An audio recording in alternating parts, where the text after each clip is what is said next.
Introduction en parasitologie, vous avez vu les différents protozoaires, je pense 2 protozoaires, ainsi sanguicoles, ainsi que les protozoaires intestinaux avec Dr Hmouda.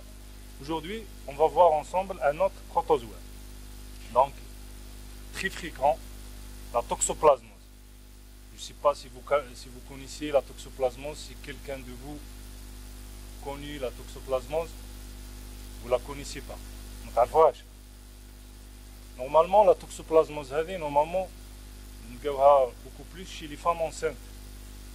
La nomination, chez les femmes enceintes, parce que généralement, on fait la recherche systématique de la toxoplasmose chez la femme enceinte, parce que le risque de la toxoplasmose se voit chez le nouveau-né ou bien chez le fœtus au cours de la grossesse.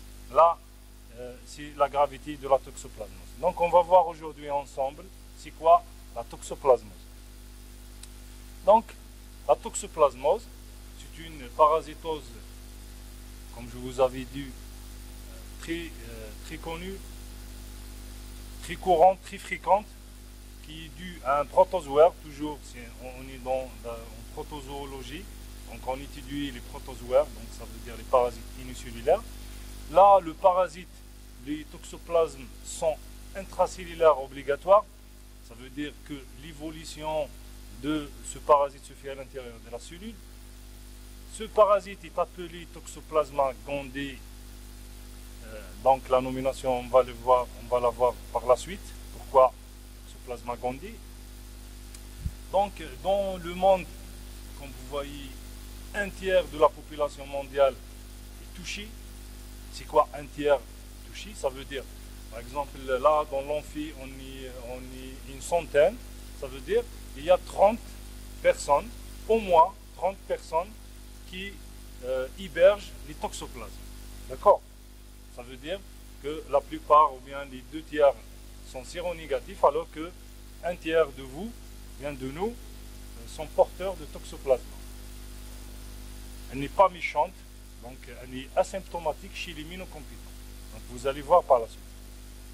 Donc généralement, elle touche les hommes et les animaux à sang chaud, les mammifères et les oiseaux, donc pratiquement tous les mammifères.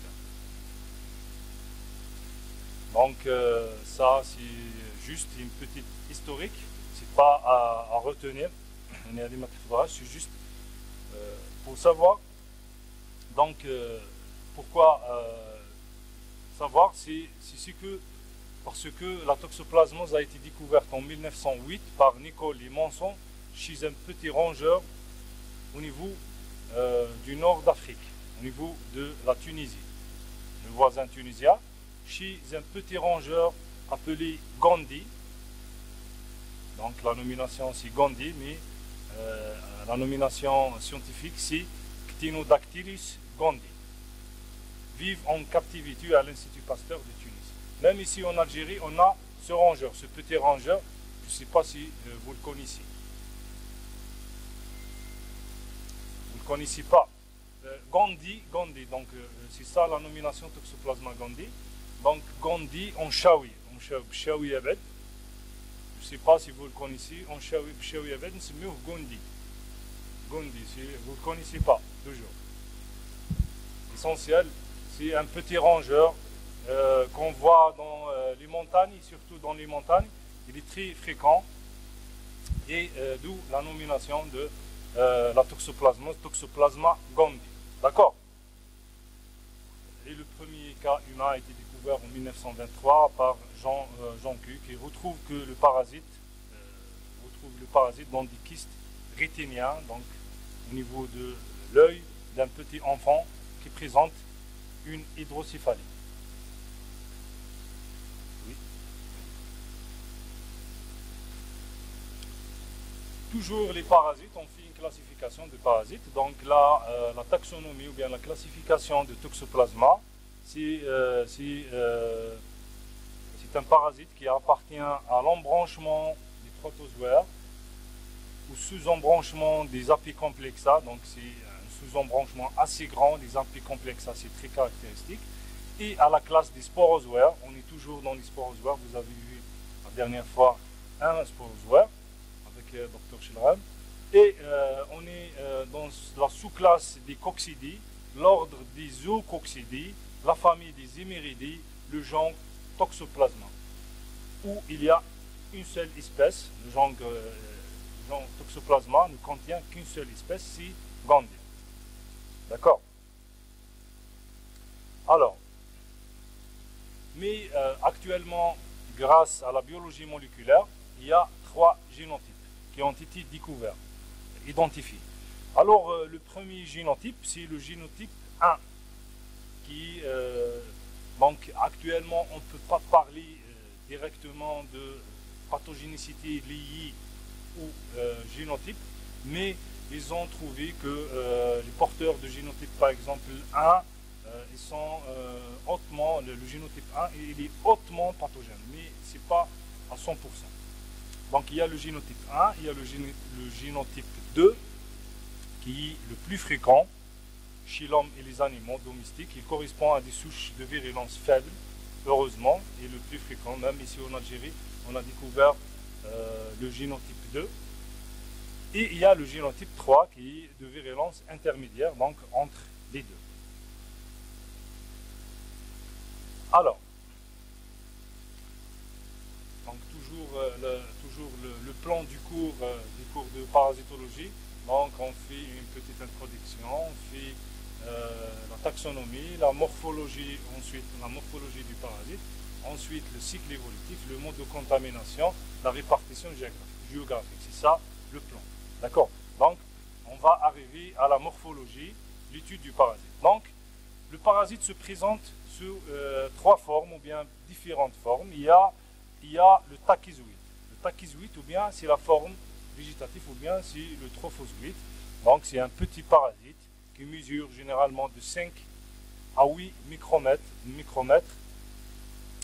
Donc pour retenir la taille des parasites, il faut retenir que l'hématie, la taille de l'hématie, elle est de 8 micromètres, de 8 à 10. 8 à 10, et vous comparez les parasites par rapport à la taille de l'hématie. Par exemple, ce parasite, il est plus petit que l'hématie. Donc la taille de l'hématie, généralement, elle est de 8 à 10 micromètres. Et vous comparez les parasites par rapport à la taille. D'accord? Donc, c'est un petit parasite, 5 à 8 micromètres de taille.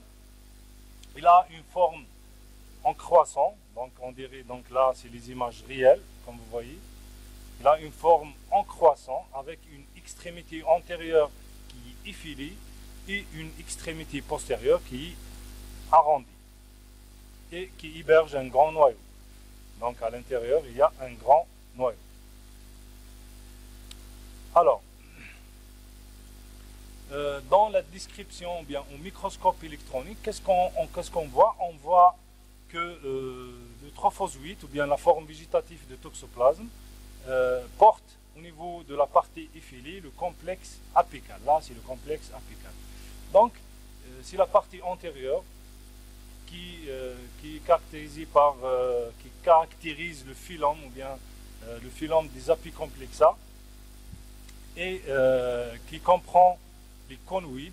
Donc, il est constitué par les conoïdes et les autres organes sécrétoires. Donc, c'est sécrète le produit d'invasion qui permet au parasite l'invasion des cellules.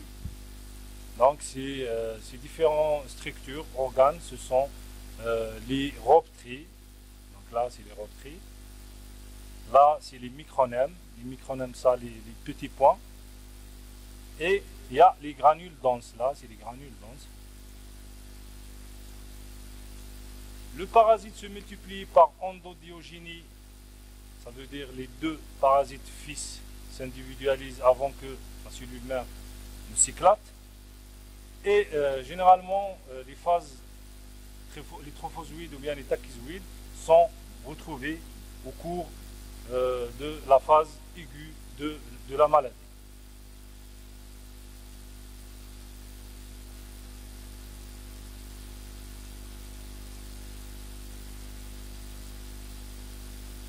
Alors, La deuxième forme qu'on retrouve chez l'homme, donc chez l'homme ou bien les animaux, les réservoirs et aussi des hôtes, c'est les kystes ou bien les bradysouides. Donc, elle touche le tissu nerveux, la rétine, donc l'œil, parce qu'elle a des préférences sur ces différents tissus et aussi les muscles. Mais parfois, on peut la retrouver au niveau des poumons, ces kystes. Alors, les kystes ont une forme arrondie ou ovalaire. Donc, il y a des petits kystes de 15 micromètres, il y a des grands kystes de 100 micromètres. Et à l'intérieur de ces kystes, qu'est-ce qu'il y a? Il y a des milliers de bradysouides qui sont enkystés à l'intérieur de ce kyste. Et la structure de ces bradysouides, comme vous voyez dans le schéma, là, la structure, là c'est une image réelle, là c'est un schéma qui nous montre les bradysouides qui ont une structure proche de tachyzoïde ou bien la forme végétative, mais ils ont une taille plus petite. Les kystes généralement sont entourés d'une membrane épaisse. Pourquoi épaisse? Elle permet aux parasites ou bien aux kystes de résister aux différentes réponses immunitaires. Donc c'est une forme de résistance de parasites à l'intérieur. C'est une forme de résistance du parasite à l'intérieur du corps humain. Donc c'est pourquoi il y a cette membrane épaisse. Alors, la troisième forme, c'est l'oocyste, qui contient à l'intérieur des sporozoïdes. Donc là, c'est, comme vous voyez dans les schémas, là c'est un oocyste qui n'est pas sporulé. Là, c'est un oocyste aussi qui n'est pas sporulé. Là, c'est un oocyste sporulé. Donc, généralement, l'oocyste est retrouvé au niveau de l'intestin de l'hôte définitif de Toxoplasma gondii, et aussi on le retrouve dans le milieu extérieur, sur le sol et sur les herbes. Donc, à l'intérieur du corps du chat, donc, on retrouve un oocyste qui n'est pas sporulé. Arrivé dans le milieu extérieur, il va être sporulé. L'oocyste sporulé, il a une forme arrondie de 10 micromètres de diamètre qui contient deux sporocystes. Comme vous voyez, il y a deux sporocystes et chaque sporocyste contient 4 sporozoaires. C'est clair. Donc là, c'est l'oocyste sporulé. Donc c'est l'oocyste mature. Il contient deux sporocystes qui contiennent chacun 4 sporozoaires. Donc la forme de ces sporozoïdes, toujours, ils ont une forme proche de la forme trophozoïde de Toxoplasma. Et la nature des parasites, c'est la résistance dans le milieu extérieur. Donc ce parasite, ou bien l'oocyste, résiste dans le milieu extérieur. Ainsi, il résiste au suc gastrique et dans le milieu extérieur, il peut persister jusqu'à 1 an. Donc vous voyez, vous imaginez un oocyste qui résiste dans le milieu extérieur pendant 1 an. Donc il va y avoir une contamination possible, le plus possible. Le mode de contamination. Comment l'homme se contamine par la toxoplasmose? Il y a plusieurs formes de contamination, à savoir la forme parasitaire inclus dans la contamination. Donc, il y a la contamination par des kystes. Donc, l'ingestion, généralement l'homme se contamine en ingérant la viande parasitée et mal cuite.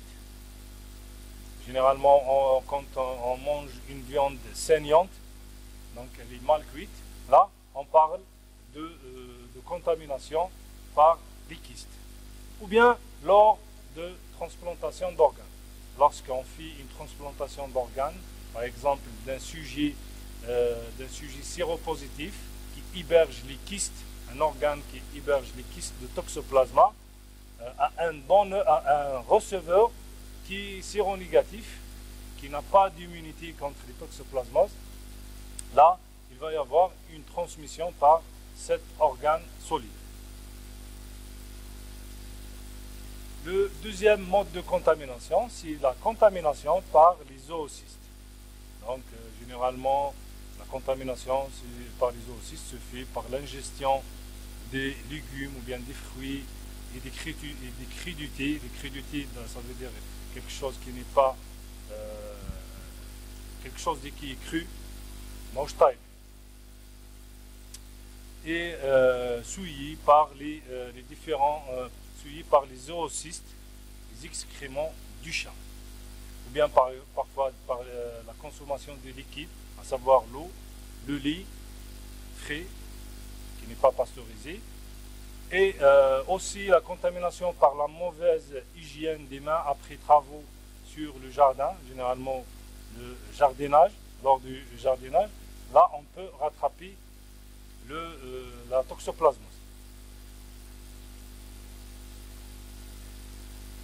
Le troisième mode de contamination se fait par les trophozoïdes. Généralement, la contamination se fait de la mère au fœtus au cours de la grossesse par le passage transplacentaire. Donc, ce qui favorise, ce qui nous donne une forme grave de la toxoplasmose, c'est la toxoplasmose congénitale au cours de la grossesse. Comme vous voyez ici, il y a une transmission de la maladie de la mère à l'enfant par le placenta, à travers le placenta. Le deuxième mode de contamination par les tachyzoïdes, c'est la réactivation. Et cette réactivation, généralement, elle survient chez les immunodéprimés. Là, chez les immunodéprimés, il y a une reviviscence des kystes intratissulaires. Ça veut dire lorsqu'il y a une immunodépression, il y aura une réactivation de kystes intratissulaires au niveau des différents organes. Et il y a le troisième mode de contamination par les trophozoïdes, c'est la contamination accidentelle. C'est surtout le personnel de santé, les manipulateurs de souches vivantes, surtout dans les laboratoires spécifiques. Donc là, on manipule les souches et on peut accidentellement être touché par les trophozoïdes. D'accord?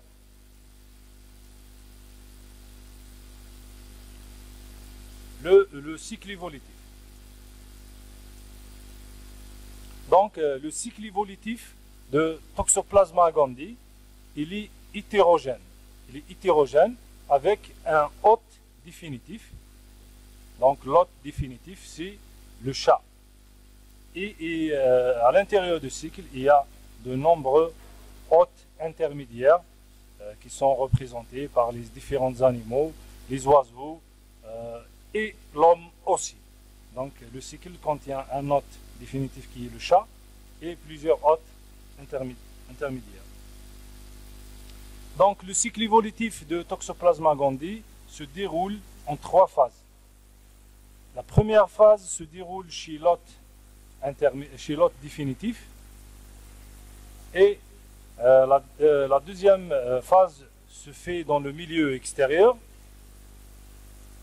et la troisième phase se fait chez l'hôte intermédiaire qui est représenté par les différents animaux ainsi que l'homme. Alors, la première phase se fait chez l'hôte définitif qui est le chat. Donc, cette phase, c'est la phase coccidienne. La phase coccidienne se déroule chez l'hôte définitif. Elle débute dans l'épithélium intestinal de chat et elle comprend deux modes de reproduction. À l'intérieur de l'intestin du chat, il y a 2 modes de reproduction. Il y a la phase sexuée et il y a la phase asexuée. Donc, la première phase, c'est la phase asexuée, ou bien la phase schizogonique, à l'intérieur de l'intestin du chat. Donc, l'ingestion de kystes, ou bien d'oocystes mûrs par le chat, donc généralement le chat se contamine en dévorant, en mangeant, par exemple, les rongeurs, ou bien les petits oiseaux qui hébergent des kystes au niveau de leurs muscles, ou bien le chat peut se contaminer aussi par ses propres oocystes qui sont éliminés dans le milieu extérieur au niveau de ses excréments et après sporulation, il va être contaminé par voie orale. Là, arrivé au niveau de l'intestin du chat, il va y avoir un déquistement et il va y avoir la libération des bradyzoïdes qui sont à l'intérieur de l'oocyste, donc au niveau de l'intestin du chat. Et ces bradyzoïdes vont pénétrer à l'intérieur des cellules épithéliales qui devient, par un processus de multiplication asexuée, un schizonte qui grandit et divise son noyau, donnant naissance à plusieurs mérozoïtes qui seront libérés pour parasiter de nouvelles cellules épithéliales. La deuxième phase, c'est la phase sexuée, toujours dans l'intestin du chat, la phase sexuée, ou bien la phase gamogonique. Donc après plusieurs multiplications ou bien plusieurs schizogonies au niveau de l'intestin du chat, il va y avoir une transformation de certains mérozoïtes en gamétocytes, qui va donner des gamétocytes mâles et femelles.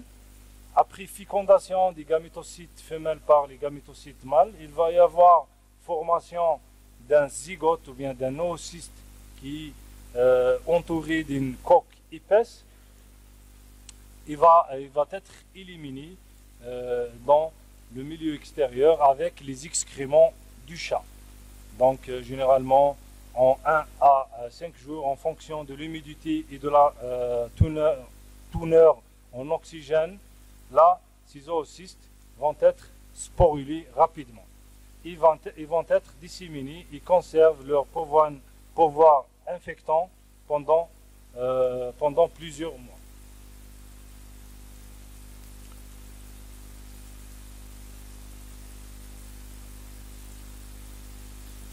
Donc là, c'est la première phase qui se passe chez le chat. La deuxième phase, la première phase, c'est la phase coccidienne. La deuxième phase, c'est la phase libre ou bien la phase de sporulation qui se fait dans le milieu extérieur.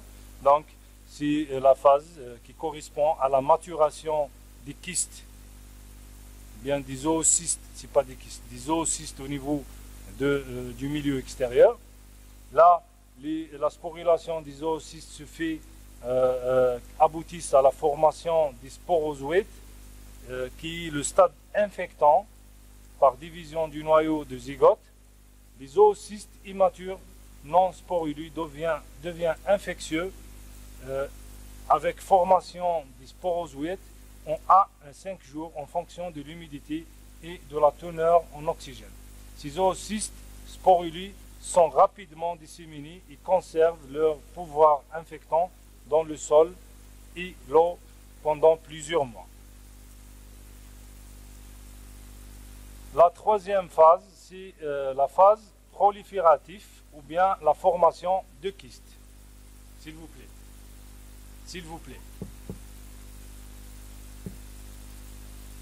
La troisième phase, donc la phase extérieure dans le milieu extérieur, la troisième phase, c'est la phase proliférative et la formation de kystes.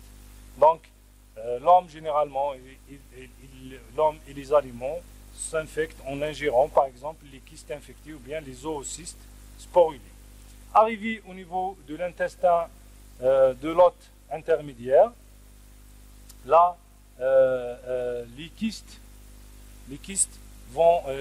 ou bien les oocystes vont libérer les sporozoïdes ou bien les bradyzoïdes au niveau de la lumière intestinale et le cycle se déroule dans le système réticulo-histiocytaire et entraîne le déquistement des sporozoïdes et des bradyzoïdes et leur libération dans la lumière intestinale, puis leur conversion en tachyzoïdes, qui est la phase aiguë de la maladie, qui envahissent les cellules du système réticulo-histiocytaire, transportées par les macrophages qui assurent leur dissémination au niveau du corps de l'homme.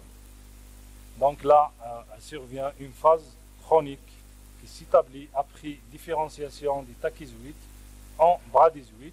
Ces derniers se regroupent pour former des kystes au niveau au niveau de différents tissus de l'os intermédiaire. C'est surtout les tissus nerveux et musculaires qui sont touchés.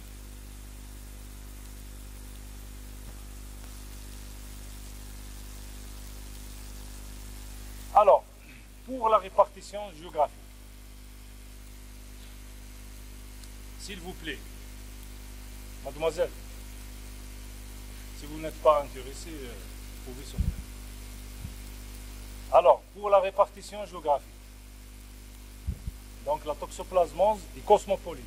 Cosmopolite, ça veut dire elle touche le monde entier. On la retrouve au niveau des différents pays. Donc, généralement, sa prévalence, elle est liée à l'âge et à l'environnement et les habitudes alimentaires.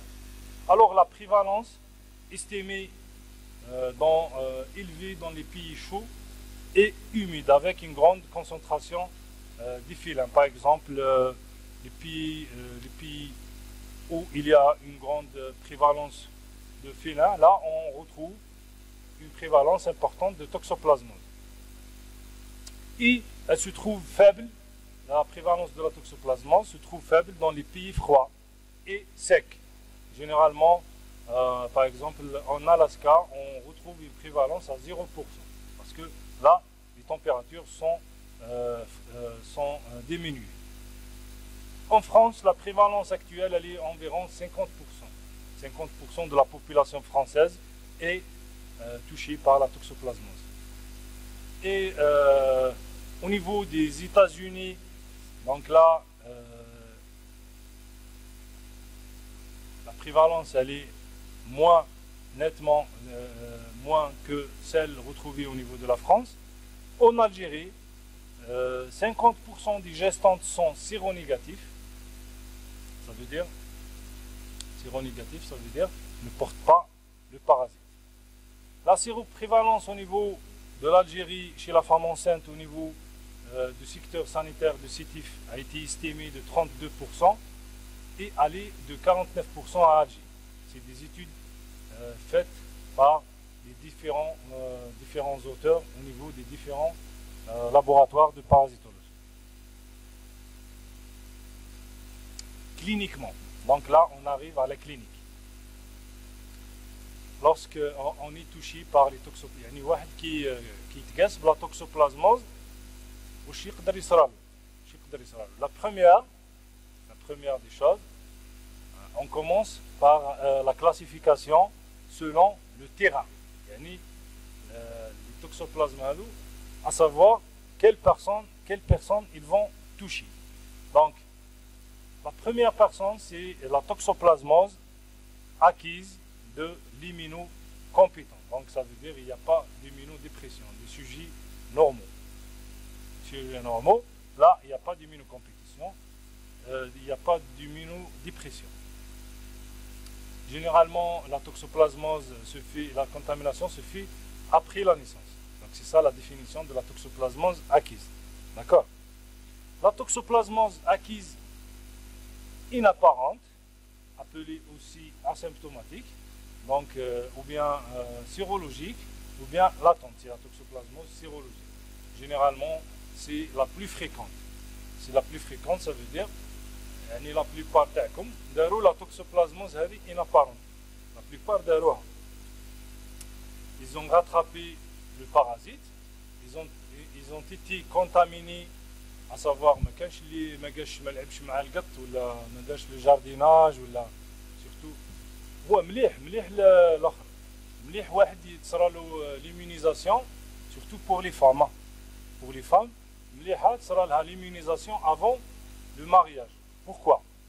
يعني كي تصرا لها ليمونيزاسيون افون لو مارياج يعني تولي عندها مناعه immunisée contre la toxoplasmose تتهنى منها.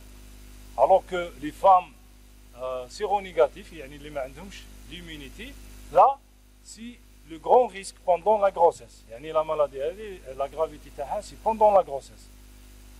C'est pourquoi je vous avais dit que c'est bien d'être contaminé avant la grossesse, c'est pour les femmes.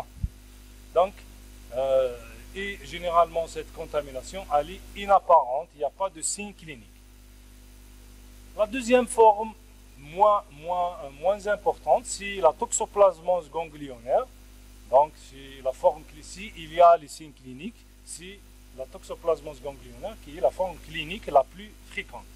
Donc, elle représente 15 à 20% des cas. Généralement, elle se traduit, comme vous voyez dans cette image, par des adénopathies. Donc, ces adénopathies sont de localisation générale, préférentiellement au niveau cervical et occipital. La deuxième forme clinique, on est toujours dans la toxoplasmose acquise chez l'immunocompétent, c'est les atteintes oculaires. Donc ça veut dire une atteinte au niveau de l'œil. Généralement, elle est exceptionnelle chez l'immunocompétent, il n'y a pas de problème chez l'immunocompétent, mais la contamination, lorsqu'elle survient, elle peut être contemporaine, donc au stade adulte, ou bien elle est due à une réactivation locale de kystes résiduels de la primo-infection.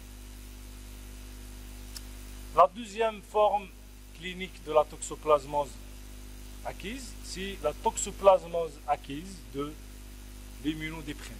Donc là, ce qui fait la gravité aussi de cette maladie. Donc généralement, la dissémination du parasite se fait par voie hématogène, parce que le parasite il est intracellulaire obligatoire, et elle donne généralement des formes graves. Et ces formes graves sont liées généralement à une réactivation d'une infection acquise. Donc généralement, il y a une infection qui acquise une réactivation d'une infection acquise. La localisation chez les immunodéprimés, la localisation préférentielle, c'est le cerveau. Donc l'atteinte cérébrale se traduit généralement par l'encéphalite toxoplasmique qui est focalisée, et c'est la manifestation clinique la plus fréquente chez les immunodéprimés, c'est surtout les sujets VIH. Là, on retrouve beaucoup plus de toxoplasmose. Généralement, se traduit chez les immunodéprimés par une fièvre avec des symptômes divers tels que des céphalées, des déficits moteurs ou sensitifs et des troubles psychiatriques. Au niveau du cerveau, l'imagerie montre un ou plusieurs abcès. La deuxième localisation chez l'immunodéprimé, c'est la localisation pulmonaire. Elle est moins fréquente, heureusement elle est moins fréquente, mais lorsqu'elle survient, elle est très grave. Et il y a la localisation oculaire, donc ça veut dire au niveau de l'œil.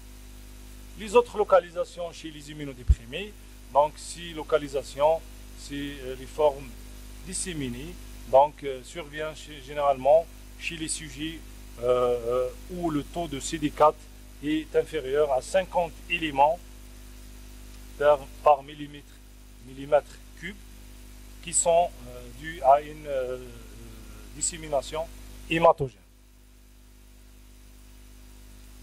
La troisième forme de toxoplasmose, c'est la toxoplasmose congénitale. Donc, c'est une affection transmise de la mère au fœtus in utero. Donc, la toxoplasmose congénitale survient généralement chez les sujets, survient chez la femme enceinte. Donc, il y a une transmission de la maladie de la mère au fœtus in utero, et le risque de transmission augmente avec l'âge de la grossesse. À l'inverse, la gravité de l'atteinte fœtale diminue. Ça veut dire, c'est quoi? Yani, la maladie, le risque de transmission augmente avec l'âge de la grossesse.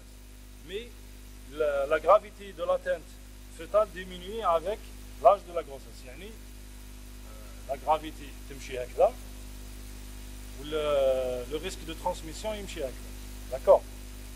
Heureusement, يعني لو كان يمشيو مع بعضهم, ça sera plus grave. Donc, la gravité يمشيو تهبط avec l'âge de la grossesse, alors que le risque de transmission Heureusement, donc c'est pourquoi vous allez voir ce qui a une influence sur les formes cliniques de la toxoplasmose congénitale. Donc il y a la toxoplasmose congénitale du tertiaire transmise au premier trimestre. Il y a la toxoplasmose secondaire au deuxième trimestre, transmise au deuxième trimestre, et la toxoplasmose primaire transmise au troisième trimestre. Donc au premier trimestre, elle est plus grave, donc elle est grave, et généralement elle se traduit par des hydrocéphalies et des calcifications intracrâniennes et ou à des choriorétinites, donc oculaires, ce qui fait la gravité de la maladie. Et parfois, il y a des avortements. Il y a des avortements spontanés chez les femmes enceintes de mortalité et des mortalités néonatales. Parfois, la femme met naissance, accouche un nouveau-né mort. La toxoplasmose au cours du deuxième trimestre donne généralement des encéphalites évolutives. Et les toxoplasmoses du troisième trimestre, généralement, symptomatologie polyviscérale, extraneurale, donc généralement la tête elle est extraneurale. Ce n'est pas le cerveau qui est touché. L'autre forme de la toxoplasmose, c'est la toxoplasmose et la greffe d'organes.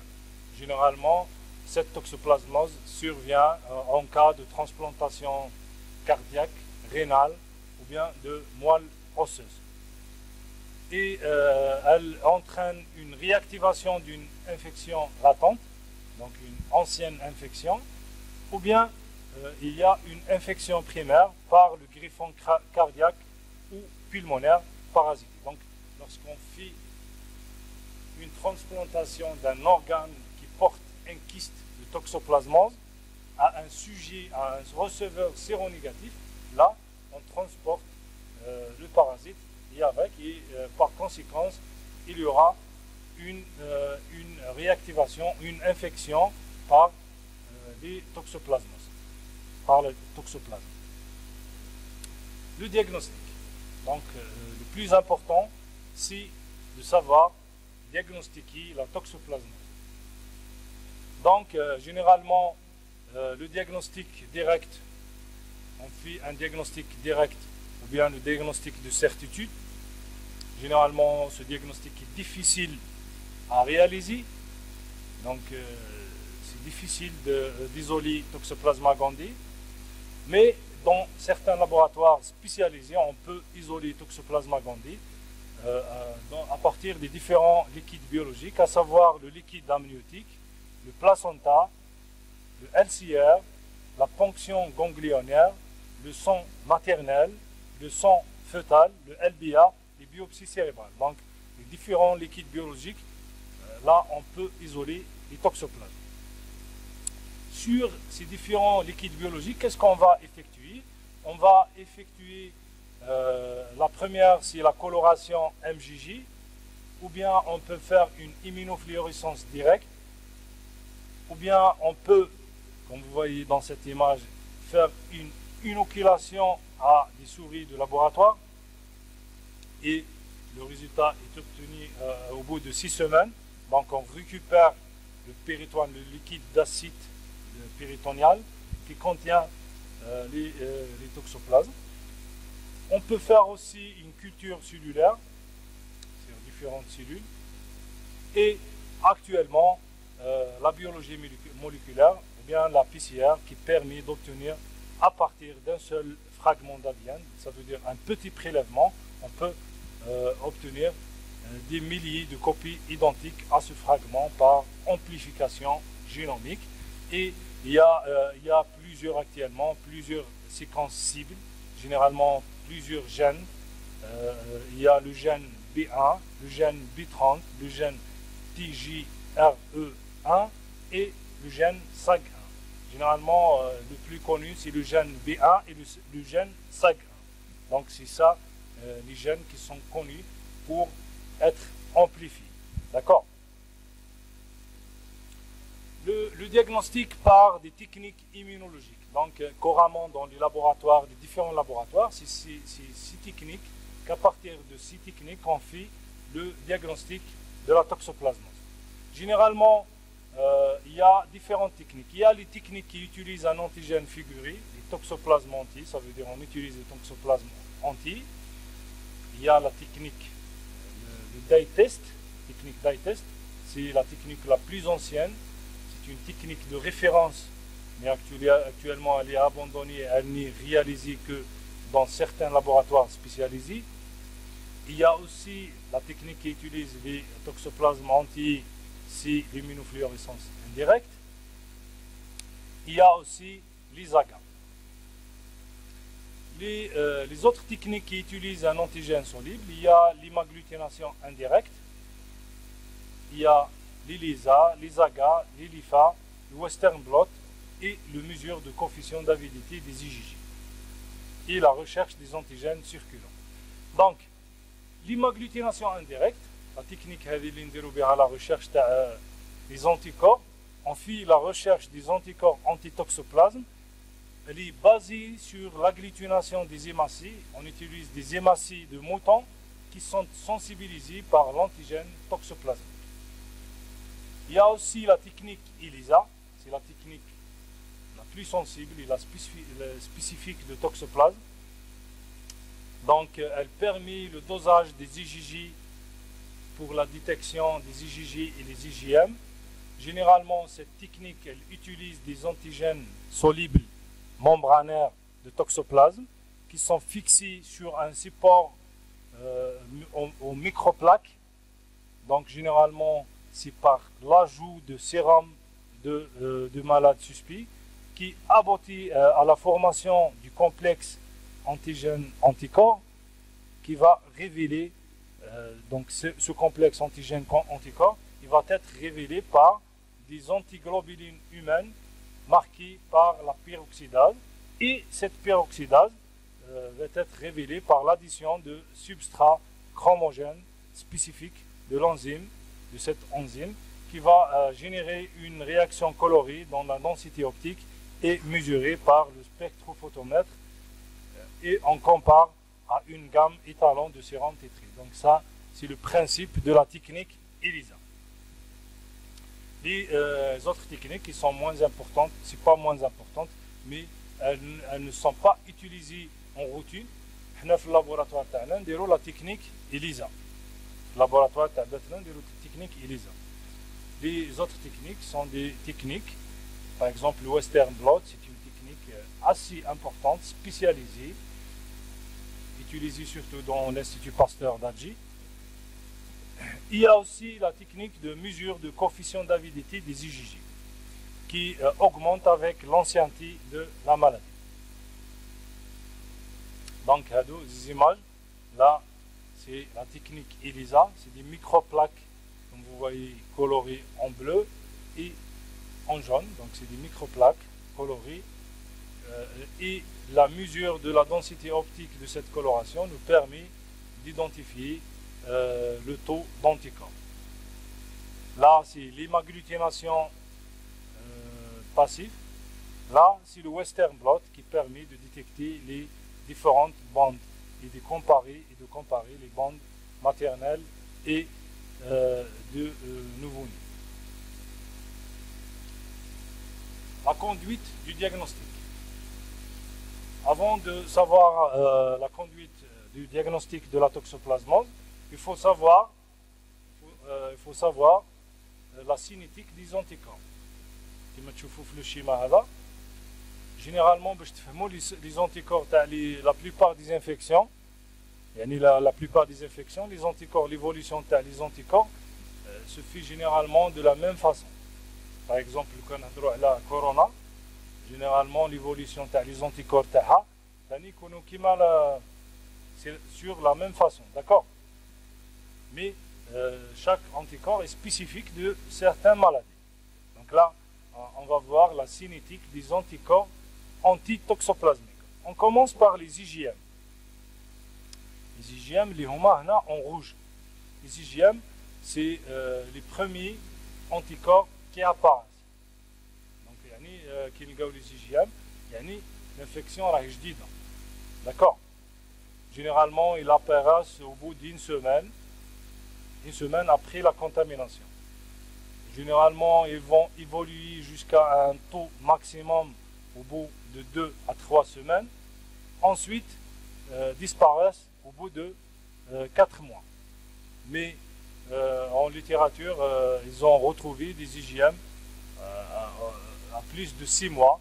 Mais c'est rare de retrouver des IgM à plus de 6 mois. Donc, à retenir, c'est que les IgM vont disparaître au bout de 4 mois. D'accord? Pour les IgJ. Généralement, les IgJ apparaissent vers le 10e jour. Comme vous voyez ici, au bout de 10 jours, les IgJ apparaissent. Généralement, ils vont atteindre le maximum au bout de 2 mois. 2 mois, ils sont au maximum. Et ce taux maximal reste en plateau pendant plusieurs mois. Et il va être diminué, il va s'abaisser lentement. Et les IgG persistent toute la vie à un taux résiduel, témoin d'une infection toxoplasmique ancienne.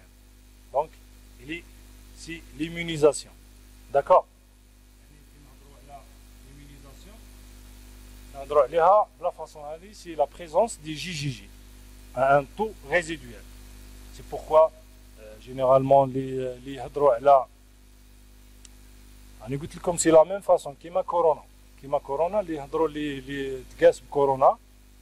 personnes touchées par coronavirus, donc là ils ont produit une immunité contre l'infection et ils ont produit des anticorps. Ces anticorps vont rester normalement, pour Toxoplasma, ils vont rester durant toute la vie. Et pour coronavirus, ils n'ont pas jusqu'à maintenant, ils n'ont pas confirmé qu'ils vont rester toute la vie. D'accord? Mais ils ont confirmé qu'ils vont rester au moins 13 mois. Une étude récente a été faite en France. Alors, pour la toxoplasmose congénitale, à côté du transfert passif des immunoglobulines maternelles, il existe une production propre au fœtus, donc à l'intérieur de l'utérus de la femme. Donc il y a un transfert des immunoglobulines. Mais le fœtus lui-même, il va produire ses propres anticorps, immunoglobulines, à partir du 5e mois. Et ces propres anticorps, ce sont des IgG fœtales et des IgM fœtales et des IgA fœtales. Donc, et seuls les IgG maternels passent la barrière placentaire. Donc les IgM et les IgG et les IgA ne traversent pas la barrière placentaire. Ça veut dire, quand on retrouve les IgM ou bien les IgA dans le sérum du nouveau-né, donc là, c'est une toxoplasmose congénitale. Ça veut dire le fœtus, il a produit ses IgM et ses IgA. Donc, parce que les IgM et les IgA maternels ne traversent pas la paroi, la barrière placentaire. Généralement, les IgG maternels peuvent être retrouvés dès le 3e mois de la vie fœtale et disparaissent en règle au 9e mois après la naissance chez le nouveau-né indemne d'infection toxoplasmique. Interprétation des résultats. Comment interpréter les résultats? Donc, généralement, la toxoplasmose évolutive peut être affirmée par l'étude de 2 sérums espacés de 15 à 20 jours, qui nous permet de mettre en évidence une séroconversion. Ça veut dire qu'il y a le premier c'est séronégatif, ensuite séropositif, ça veut dire qu'il y avait une séroconversion. Donc, ou bien l'absence de la présence d'IgM avec une élévation significative des titres des IgG entre le premier sérum et le deuxième sérum qui sont titrés en parallèle. Chez la femme enceinte, la sérologie, elle nous permet de dater la toxoplasmose par rapport à l'âge de la grossesse. Pourquoi dater la toxoplasmose par rapport à l'âge de la grossesse? C'est de savoir, ou bien c'est de bien traiter la femme enceinte si elle est touchée par la toxoplasmose et si elle a transmis les toxoplasmes à son fœtus. Le premier cas, lorsque les IgG sont entre 10 et 300 unités internationales et il n'y a pas d'IgM. Donc là, généralement, le plus probablement, c'est une immunisation ancienne. Là, cette femme, elle est protégée. Le deuxième cas, lorsque les IgG sont absents et les IgM sont absents, là, cette femme, elle est séronégative, elle n'est pas immunisée et on doit prescrire des mesures prophylactiques et une surveillance sérologique se fait chaque mois jusqu'à l'accouchement. Le troisième cas, c'est la présence des IgG et l'absence des IgM. La présence des IgG, la présence des IgM. Donc là, le plus probable, c'est une toxoplasmose récente, ou bien en évolution, ou bien elle peut être ancienne. Donc on doit utiliser d'autres techniques qui permettent de détecter donc certaines techniques, elles nous permettent de détecter les IgM de façon persistante, comme je vous avais dit. Et dans ce cas, on doit se baser sur le taux des IgG qui consiste à apprécier la cinétique des IgG analysée sur 2 sérums à 2 semaines d'intervalle. En cas d'augmentation significative, ça veut dire le doublement des IgG, on peut conclure à une infection contractée moins de 2 mois avant le premier prélèvement. Ça veut dire on fait un prélèvement aujourd'hui, après 15 jours, on fait un deuxième prélèvement et on fait le titrage des 2 sérums en même temps et on voit le taux des IgG. Si le taux des IgG reste le même, donc là, généralement, l'infection elle est contractée à plus de 2 mois. Si le taux des IgG est doublé, là, on parle d'une infection récente confirmée. Il y a aussi la technique qui permet de mesurer l'avidité des IgG et qui permet de dater la contamination maternelle par les toxoplasmes. Donc, le schéma d'interprétation de la sérologie toxoplasmique. يعني نعطيكم الملخص تاع واش شفنا من قبل. يعني اللي كيلقاو لي زي جي جي نيجاتيف لي زي جي ام نيجاتيف هنا il n'y a pas d'immunité. Donc on parle de femmes ou bien d'absence d'immunité toxoplasmique. Donc là, la femme, on doit faire des conseils d'hygiène. Le deuxième cas, lorsque les IgG sont positifs et les IgM sont négatifs. Donc là, l'infection toxoplasmique ancienne a confirmé, on doit confirmer par un deuxième sérum qui est effectué 3 semaines après. Donc là, on voit l'évolution, la cinétique des IgG. Le troisième cas, lorsque les IgG sont positifs et les IgM sont positifs, là, on doit dater l'infection par l'avidité des IgG. Lorsque l'avidité elle est forte, donc là, l'infection elle est supérieure à 3 mois à 5 mois. Lorsque l'avidité elle est faible, là, le deuxième sérum, 3 semaines plus tard, donc les IgG, s'ils sont stables, là c'est une infection ancienne supérieure à 3 mois. Lorsque les IgG vont doubler de taux, là l'infection elle est à moins de 2 mois, 2-3 mois. C'est clair. Lorsque les IgG sont négatifs et les IgM sont positifs, là, le plus probable, c'est un début d'infection, ou bien il s'agit d'IgM non spécifiques. Donc, on doit faire un deuxième sérum 2 semaines plus tard. Donc, s'il y a apparition des IgG, il s'agit d'une séroconversion. Lorsqu'il y a absence d'IgG, contrôlée à 4 à 6 semaines absence, là, absence d'immunisation, il s'agit d'IgM non spécifique. D'accord?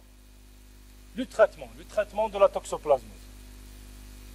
Donc, le traitement de la toxoplasmose, il n'est efficace. Il n'est efficace que sur la forme végétative, ça veut dire les tachyzoïdes, pendant la phase aiguë de la maladie. Les médicaments utilisés, il y a deux types de médicaments. Il y a les médicaments parasitostatiques, ça veut dire ils ne tuent pas le parasite. C'est représenté par la spiramycine et la roxythromycine. Et les deuxième forme, c'est les molécules parasitocides. Ça veut dire qu'ils tuent le parasite. Ils sont représentés par des sulfamides, des sulfadiazines, des antipaludiens de synthèse, qui est la pyrimétamine. Le schéma thérapeutique. Comment traiter la toxoplasmose? La première forme de la toxoplasmose, c'est la toxoplasmose acquise de la femme enceinte, donc au cours de la séroconversion. Lorsque vous retrouvez une séroconversion chez une femme enceinte, qu'est-ce qu'on doit donner? On doit donner la spiramycine à une posologie de 9 millions d'unités par unité internationale par jour jusqu'à la fin de la grossesse. Ça veut dire la spiramycine pour éviter que le fœtus soit touché par la maladie. Si on suspecte, donc ça veut dire s'il y a une moindre suspicion d'atteinte fœtale, là on donne la pyrimétamine et la sulfadoxine à des cures de 3 semaines, de 2 à 3 cures en alternance avec des cures de spiramycine pendant une année. Dans le cas où la toxoplasmose congénitale est confirmée en postnatal, ça veut dire après l'accouchement, un traitement par la pyrimétamine et sulfamide s'impose pendant 1 an avec suivi clinique, radiologique et biologique du nouveau-né. D'accord? Donc on doit traiter le nouveau-né. Le traitement curatif de première intention des formes graves chez les immunodéprimés donc, repose sur l'association pyrimétamine, sulfadiazine ou bien pyrimétamine plus clindamycine et ceci quelle que soit la forme clinique observée. Donc, à savoir une toxoplasmose cérébrale, oculaire, extracérébrale. Donc, on doit traiter, on doit donner cette association. La prophylaxie. Donc, la prophylaxie, comment prévenir une atteinte toxoplasmose congénitale. Donc, il faut, au premier lieu, il faut repérer les femmes immunisées au moment du mariage. Donc, ce n'est pas le cas ici en Algérie, la sérologie toxoplasmique avant le mariage. Mais c'est bien de savoir l'état immunitaire des femmes avant le mariage. Et surveiller les femmes enceintes après le mariage. Si la femme est enceinte, il faut faire une surveillance, surtout chez les femmes séronégatives. Il faut repérer les femmes séronégatives qui ne sont pas protégées. Donc, et chez ces femmes, on doit prescrire des mesures hygiéno-diététiques. Donc, il faut manger de la viande bien cuite. Il faut bien laver les légumes. Il faut éviter de consommer les crudités, les salades. Il faut bien laver les ustensiles des cuisines, surtout après manipulation de la viande. Il faut éviter le contact avec le chat. Pour les femmes séronégatives, il faut éviter le chat. Lors du jardinage, il faut porter des gants. Et il faut traiter le traitement très tôt de la mère en cas de séroconversion. C'est pourquoi c'est le but de faire la sérologie toxoplasmique chez toute femme enceinte. Donc la loi, je ne sais pas la loi algérienne, je ne sais pas, mais la loi française oblige chaque gynécologue de prescrire, de faire un bilan pendant la grossesse, un bilan obligatoire, et parmi ce bilan obligatoire, il y a la toxoplasmose. Et ce bilan il nous permet de repérer l'atteinte fœtale et de traiter l'enfant après la naissance.